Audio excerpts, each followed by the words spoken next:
প্রতিদিনের মতন আজকে আবারও একটি রেসিপি নিয়ে আপনাদের সামনে হাজির হলাম। শীতকাল মানি পিঠে পুলি। আজকে আমি বানিয়ে নেব চুষি পিঠে। সঠিক পরিমাপ সহ পারফেক্ট চুষি পিঠের রেসিপি আজকে শেয়ার করব। নমস্কার বন্ধুরা, মাই কিচেন মাই ব্লগে সবাইকে আবারও একবার স্বাগত। আসুন তাহলে শুরু করা যাক আজকের রেসিপি। চুষি পিঠে বানানোর জন্য এখানে নিয়ে নিয়েছি 1 বাটি পরিমাণ চালের গুঁড়ো। এখন গ্যাসের মধ্যে একটা কড়া বসিয়ে দিয়ে যে বাটিতে চাল গুঁড়ো নিয়েছিলাম সেই বাটিরই 1 বাটি পরিমাণ এখানে জল দিয়ে দিয়েছি। জল খুব ভালোভাবে ফুটতে শুরু হলে এখানে দিয়ে দিলাম খুব সামান্য পরিমাণে একটু লবণ। তার সাথেই চালের গুঁড়োটাও এখানে অ্যাড করে দেব।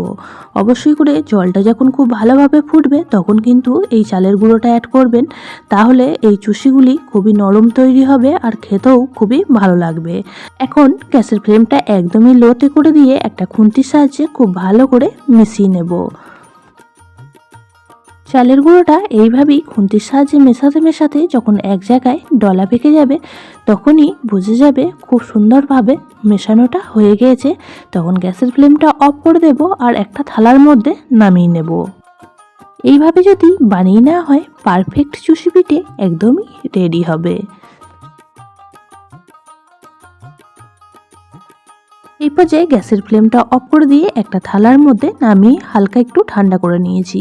একটু গরম থাকা অবস্থায় এটা খুব ভালোভাবে মেখে নিতে হবে। মেখে একটা মণ্ড তৈরি করে নেব। আর যত ভালো করে মাখাটা হবে চুষিগুলি কিন্তু ততটাই ভালো তৈরি হবে। চাল গুঁড়ো বা জলের পরিমাপটা সঠিক থাকলে যে কোনো পুলি পিঠে খুব নরম আর সুন্দর তৈরি হবে। তো এখন মণ্ডটা রেডি করে নিয়েছি, এখন এটাকে ঢাকা চাপা দিয়ে রেখে দেব। আর এদিকে চুষিগুলি বানানোর জন্য এখানে আমি একটা চপার বোর্ড নিয়ে নিয়েছি, কারণ যে কোনো বড় জায়গায় এই চুষিগুলি বানাতে খুবই সুবিধা হয়।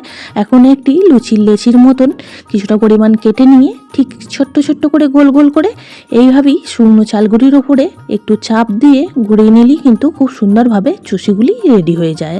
আপনারা আপনাদের সুবিধা মতন চুষিগুলি তৈরি করে নিতে পারেন, তবে এই প্রসেসে করলে খুব কম সময়ের মধ্যে অনেক চুষি পিঠে একদম রেডি হয়ে যাবে। আমি এই কাজটা চপার বোর্ডের ওপরে করে নিচ্ছি। আপনারা চাইলে কিচেন স্ল্যাবের ওপরেও করে নিতে পারেন বা চাকতির ওপরে রেখেও এই কাজটি করে নিতে পারেন। খুব সহজেই কিন্তু চুষিগুলি তৈরি হয়ে যাবে। এইভাবেই এখন আমি সমস্ত চুষিগুলোই তৈরি করে নেব। আর তৈরি করে নিয়ে আবারও ফিরে আসছি আপনাদের কাছে। কিছুটা পরিমাণ বানিয়ে নেওয়ার পর এখানে একটা থালা নিয়েছি, থালার ওপরে কিছুটা পরিমাণ চাল গুঁড়ো ছড়িয়ে দিলাম। আর এখন চুষিগুলি এর মধ্যে তুলে রাখছি। কিছুটা পরিমাণ করে বানিয়ে নেব আর এইভাবেই থালার ওপরে তুলে রেখে দেব, তাতে করে চুষিগুলি একটার সঙ্গে একটা আটকে যাবে না। এখন একই রকমভাবে সমস্ত চুষিগুলি বানিয়ে নিয়ে আপনাদের কাছে ফিরে আসলাম।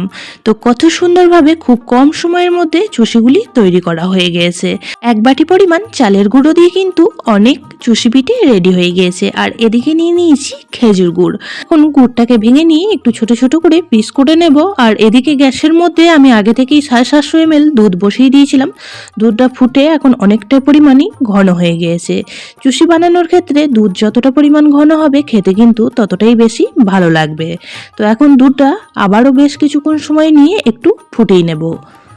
আজকে চুষিগুলি বানানোর জন্য এখানে আমি প্যাকেট দুধ ব্যবহার করেছি। আপনারা চাইলে যে কোনো দুধ দিয়ে কিন্তু এই চুষিগুলি রেডি করে নিতে পারেন।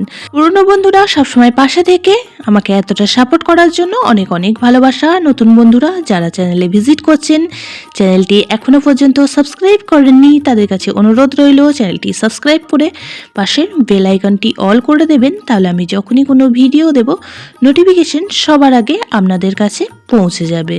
দুধটা বেশ কিছুক্ষণ সময় নিয়ে ফুটিয়ে নেওয়ার পর এখন দিয়ে দিলাম বানিয়ে রাখা চুষিগুলি দেওয়ার পর গ্যাসের ফ্লেমটা লো টু মিডিয়ামে রেখে 10 মিনিট সময় নিয়ে একটু ফুটিয়ে নেব, তাতে করে দুধটাও অনেকটা ঘন হয়ে যাবে আর চুষিগুলিও একদম সিদ্ধ হয়ে যাবে।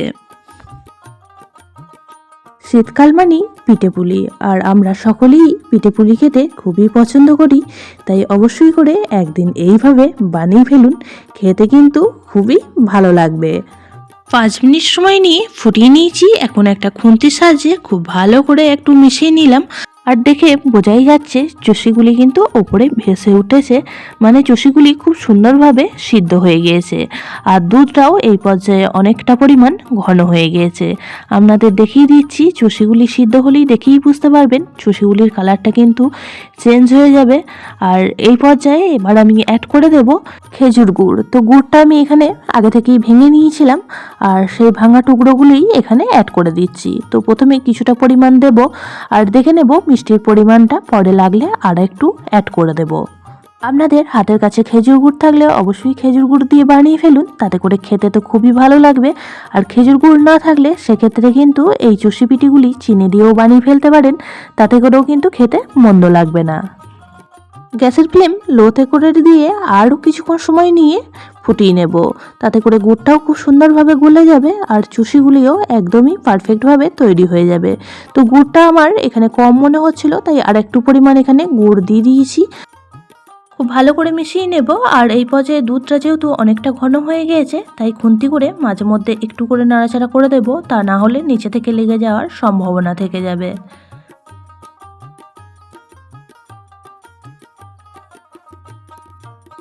গুড়টা দিয়েও খুব ভালো করে মিশিয়ে নিয়ে 3 থেকে 4 মিনিট সময় নিয়ে ফুটিয়ে নিয়েছি। আর এই পর্যায়ে পিঠের কালারটাও কিন্তু খুব সুন্দর এসেছে, আর খুব সুন্দর একটা গন্ধ বের হচ্ছে, আর একদমই কিন্তু রেডি হয়ে গিয়েছে আমাদের চুষিগুলি। তো এরকম একটু ঝোলঝোল থাকলে চুষিটা খেতে বেশ ভালো লাগবে। তো এই পর্যায়ে আমি এখন গ্যাসের ফ্লেমটা অফ করে দেব, আর একটু ঠান্ডা হয়ে গেলে আবারও আপনাদের কাছে ফিরে এসে ফাইনাল লুকটা দেখাচ্ছি যে কতটা সুন্দর দেখতে হয়েছে। এইভাবে বানিয়ে ফেললে খেতেও কিন্তু দারুণই সুস্বাদু হয়। আর যে কোনো দুধ পুলি পিঠের ক্ষেত্রে দুধের পরিমাণটা যদি একটু বেশি দেওয়া হয়, সেক্ষেত্রে খেতে কিন্তু আরও বেশি ভালো লাগে। তো 10 মিনিট পর ফিরে আসলাম, আর আপনাদের দেখাচ্ছি যে কতটা সুন্দর তৈরি হয়েছে। এখন একটা বাটির মধ্যে আমি সার্ভ করে দেব।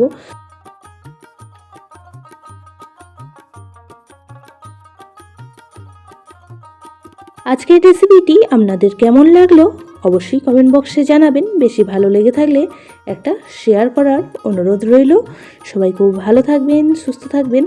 আবারও দেখা হচ্ছে অন্য কোনো ব্লগ বা রেসিপির সাথে।